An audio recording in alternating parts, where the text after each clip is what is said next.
faut dire qu'aujourd'hui, on est là pour mettre en place l'association africaine des autorités organisatrices des transports urbains. Vous savez que depuis un moment, toutes les grandes villes qui luttaient parce que pratiquement, on a pratiquement 2 tiers de la population vit en ville. Donc tous les pays, au niveau des grandes villes, connaissent des problèmes de mobilité, de déplacement de transport. Donc au niveau de chaque pays, les grandes villes, on met en place des autorités organisatrices des transports urbains, de la mobilité urbaine. À Abidjan, on a créé l'AMUGA, il y a aussi l'ARTI pour la régulation. Et donc, tous ces pays qui ont cette expérience-là, qui ont mis en place ces autorités-là, on s'est dit, sous l'égide de la Banque mondiale, qu'il fallait mettre en place nos efforts communs.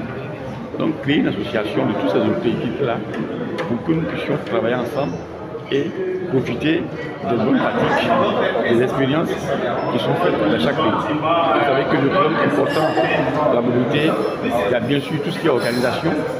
Et ce qui est caractéristique un peu des pays africains, c'est donc le transport artisanal, le transport informel qui occupe une grande place, parce que près de 80% de la population se déplace à ce mode de transport.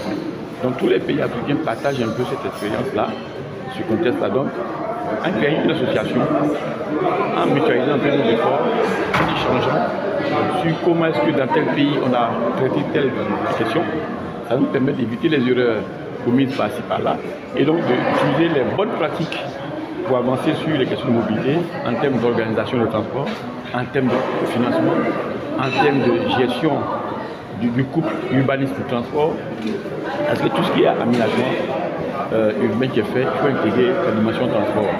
Donc tous les pays, n'est-ce pas, font un effort de créer ce cadre-là pour que la mobilité puisse bien marcher. Et donc, c'est pourquoi on se réunit aujourd'hui pour créer l'association. Il y a pratiquement une trentaine de pays qui sont présents. La Côte d'Ivoire a été choisie, c'est tout l'honneur pour nous, pour créer cette association-là.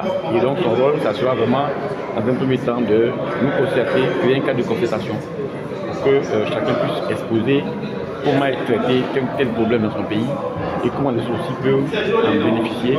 Et donc, voilà un peu ce cadre de coopération sud-sud qu'on met en place déjà pour qu'entre tous les pays africains, on puisse s'entraîner d'abord entre nous et qu'avant même qu'on aille prendre des expériences fortes ailleurs, en dehors du continent, si on peut partager ici entre nous, c'est donc quelque chose qui est très noble. La Côte d'Ivoire démarre, l'association va, aujourd'hui nous sommes là pour créer, regarder les statuts, le règlement intérieur, créer l'association, n'est-ce pas, prendre les dirigeants, les premiers dirigeants, et ensuite on verra pour la suite à travers un programme d'attractivité qui va permettre, n'est-ce pas, de tourner dans chaque état pour exposer et pour organiser des événements, des séminaires, pour partager un peu de jeunesse.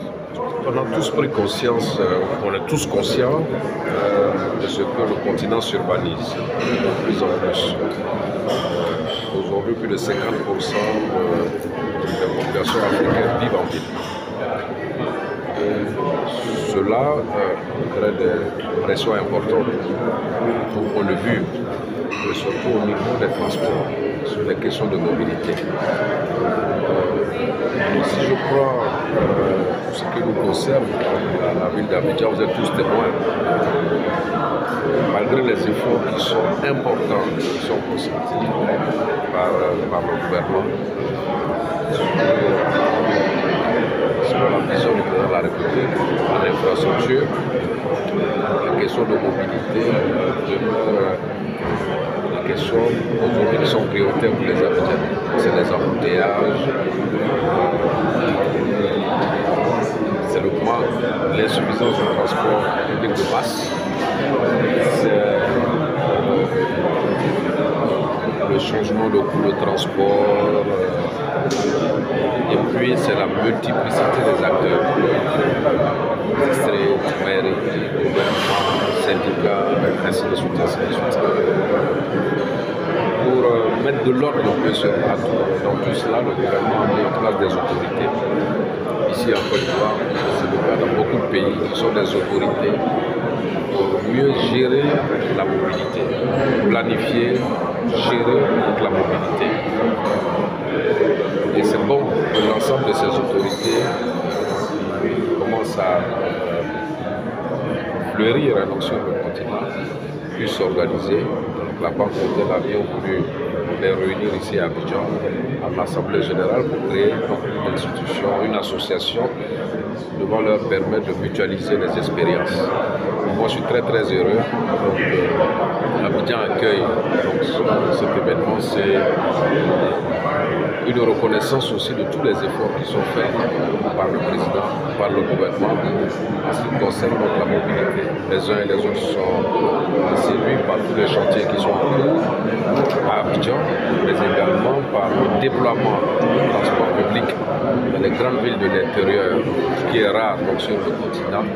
Et tout ceci nous encourage à faire davantage et aller très vite en ce qui concerne la question de la mobilité. Donc nos attentes sont très fortes.